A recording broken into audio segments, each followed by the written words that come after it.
बड़ी जानकारी मैं एक बार साझा कर दूं, फिर आता हूं आपके पास। तेजस्वी यादव ने अहम बैठक बुलाई है, ये जानकारी मिल रही है, और आरजेडी के वरिष्ठ नेता इसमें शामिल होंगे। अब अचानक से ये बैठकों का दौर क्यों चल रहा है, सिलसिला क्यों बढ़ रहा है? आरजेडी के वरिष्ठ नेता शामिल हो रहे हैं, जेडीयू अपने नेताओं को बुला रही है, बीजेपी के जो चेहरे हैं, बीजेपी वाले सारे चेहरे दिल्ली पहुंच जा रहे हैं। तो एक बार मैं बीजेपी की प्रतिक्रिया लूँ, उससे पहले मैं जरा अपने रिपोर्टर्स के पास चलूंगा, जरा उनसे जानकारी ले लूँ। मोहित, क्या अभी अपडेट है?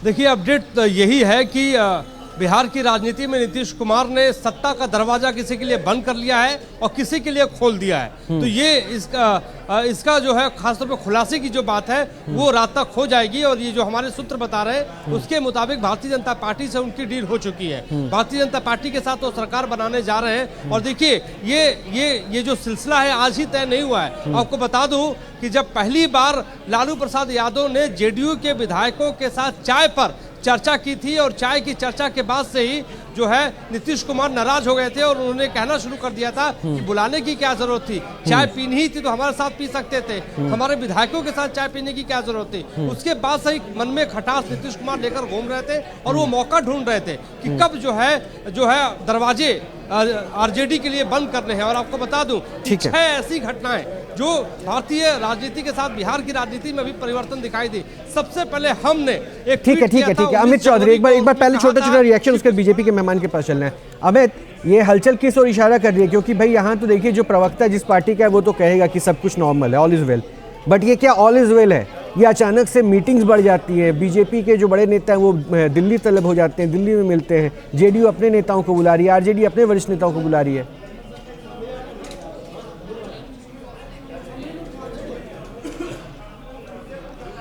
बिल्कुल, देखिए अब उनका भी मजबूरी है, चूंकि अभी सरकार में है तो जाहिर सी बात है कहेंगे। लेकिन जो तस्वीरें हैं और जो बयान है, चूंकि मनोज झा स्पष्ट कर दिया है कि मुख्यमंत्री को क्या कुछ करना है वो शाम तक क्लियर करे, तो हो सकता है कि तस्वीर ना देख पाए हों, लेकिन बयान तो दरअसल सुन ही लिए होंगे अनुप्रिया जी। खैर, आइए मसले पर।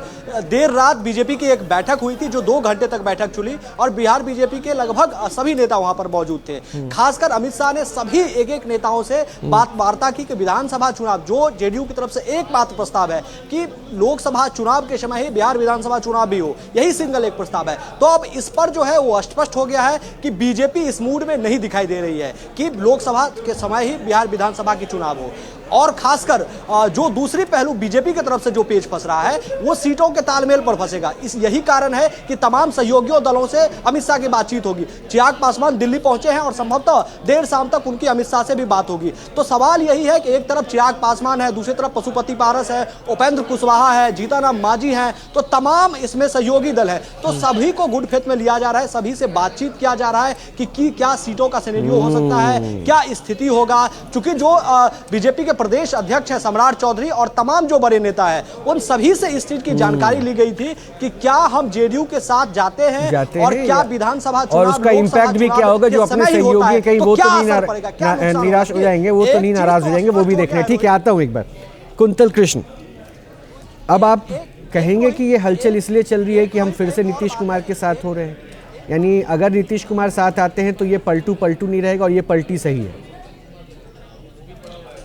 रोहित जी, मैं आपकी एक बात से इत्तेफाक रखता हूं कि बिहार में भी जो लोग सरकार चला रहे हैं उनमें ऑल इज नॉट वेल, जो बिहार के लिए बहुत अच्छा सिग्नल नहीं है। बिहार वैसे भी जंगल राज की आग में दधक रहा है, और उस जंगल राज की सरकार में भी इस तरह का कंफ्यूजन होना बिहार के लिए और बुरा।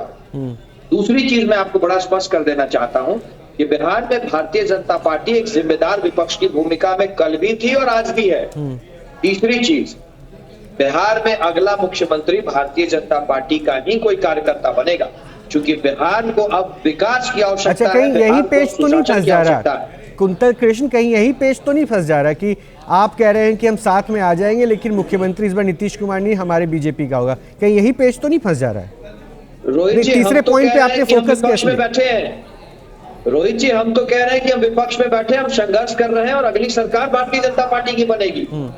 कोई भी व्यक्ति जिसकी आस्था है नरेंद्र मोदी जी के लीडरशिप में, जिसकी आस्था है भारतीय जनता पार्टी के नहीं सर, देखिए कुंतल कृष्ण, मैं भी बिहार का ही हूँ, आप जैसे बिहार की राजनीति को समझ रहे हैं तो उतना थोड़ी बहुत तो ज्ञान और जानकारी मुझे भी है। और ये पता है आपको भी कि बिहार में पक्ष में बैठे बैठे, सत्ता पक्ष में बैठे बैठे आप कब विपक्ष में आ गए, आप भी नहीं कैलकुलेट कर पाए थे। अब विपक्ष में बैठ के जो कैलकुलेशन बता रहे हैं सर, कब आप सत्ता पक्ष में आ जाएंगे, इसकी भी तो पूरी तैयारी चल रही है। तो खैर ये तो भ्रमित ना ही करें। रोहित जी, राजनीति संभावनाओं का खेल है और राजनीति में संभावनाओं के दरवाजे बंद नहीं होते हैं। और खास लेकिन करके वैसे लेकिन लोगों के लिए नीतीश कुमार की उस कलाकारी से फिर आप लोग अवगत होकर भी स्वागत करने को तैयार हैं, इसका ईश्वर का भी इशारा मिल गया। बहरहाल बहुत बहुत शुक्रिया, अपडेट हम लगातार देते रहेंगे। तमाम मेहमानों का बहुत बहुत शुक्रिया जुड़ने के लिए, लेकिन ये अपडेट भी लगातार हम देते रहेंगे। लेकिन बिहार की स्थिति अभी यह है कि वहाँ पे सियासत बहुत ज़्यादा गर्म है और बैठकों का दौर चल रहा है। अब वहाँ खींचतान क्या होने वाली है, क्या नीतीश कुमार फिर से पलटने वाले हैं, नीतीश कुमार इस बार फिर बीजेपी के साथ मिल जाएंगे, सरकार अलग बनाएंगे, सबकी संभावना वहाँ पर अभी नजर आ रही है।